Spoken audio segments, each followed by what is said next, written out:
le moment de vérité.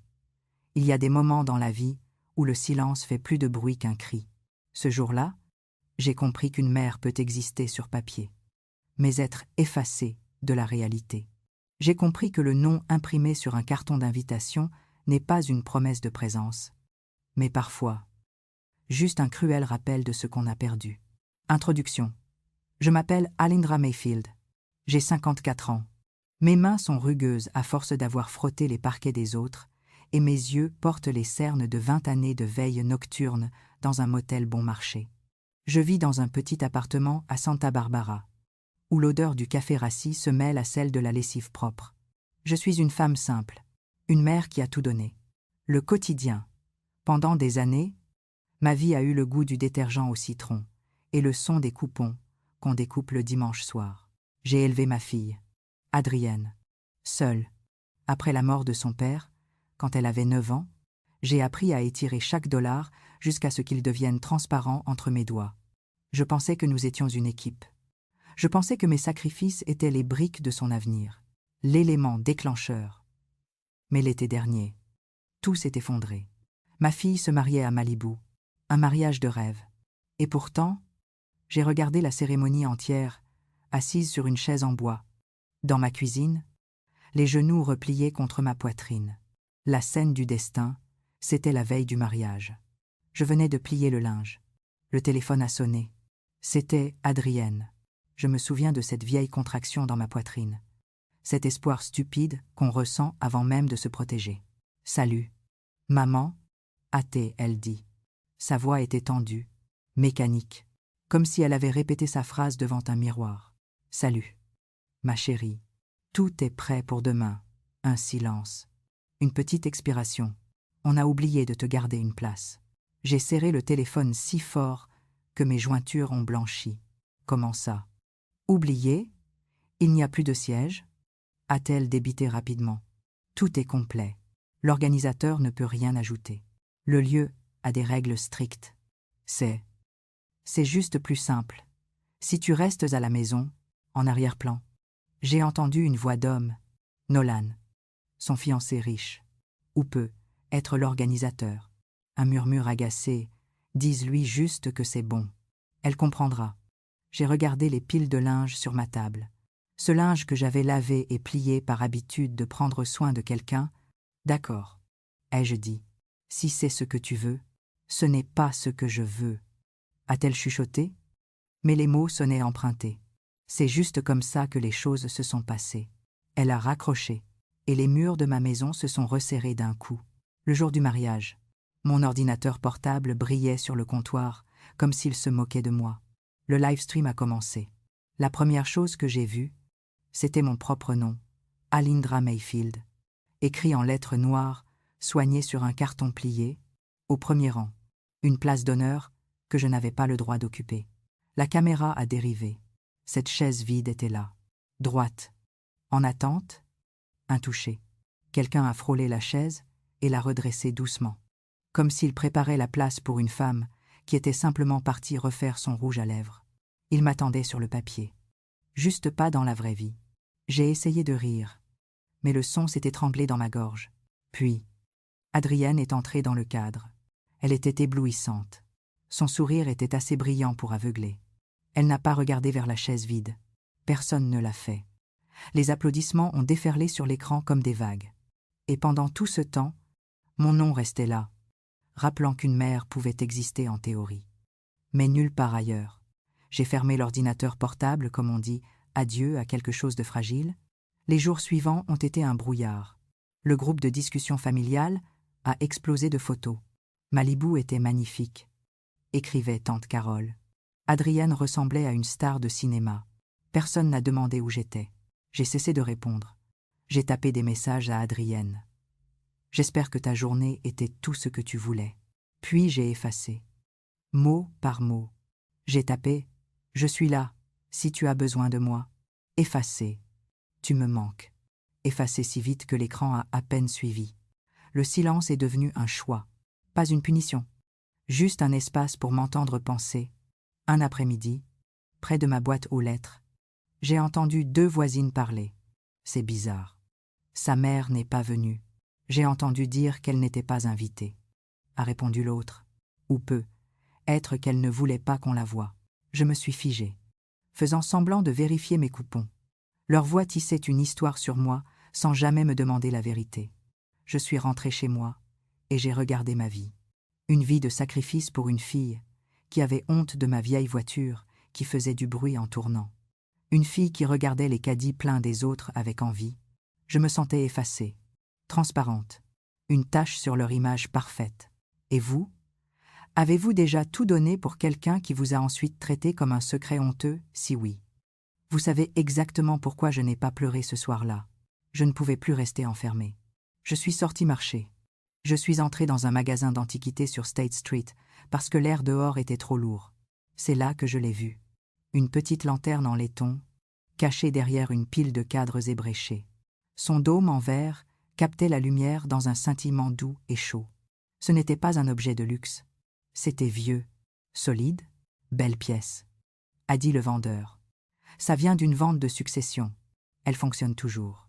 Je n'ai besoin de rien de sophistiqué. Ai-je répondu? Ce n'est pas sophistiqué. A-t-il dit? C'est stable. Ce mot m'a frappé. Stable.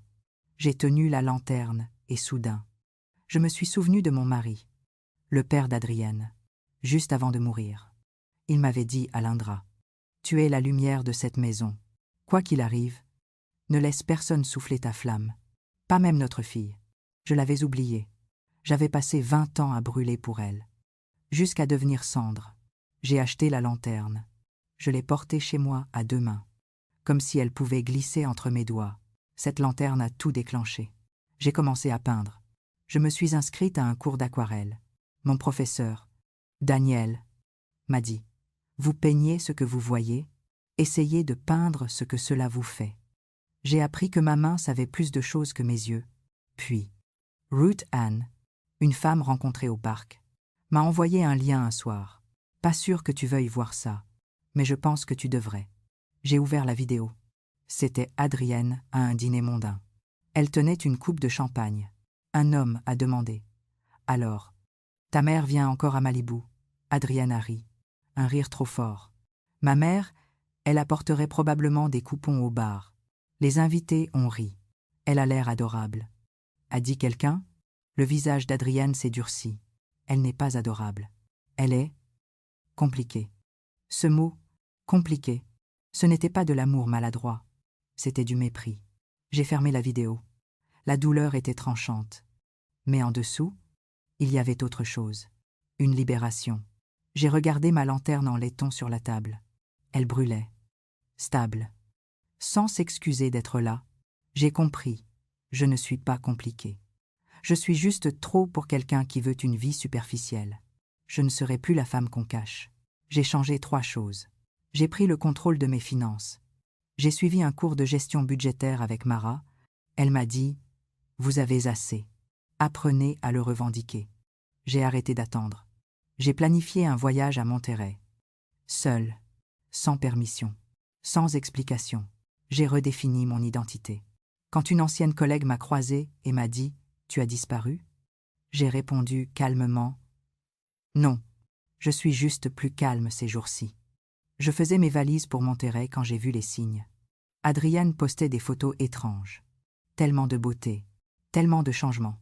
Puis, 1 heure plus tard, une photo avec les yeux gonflés. Tout le monde finit par partir.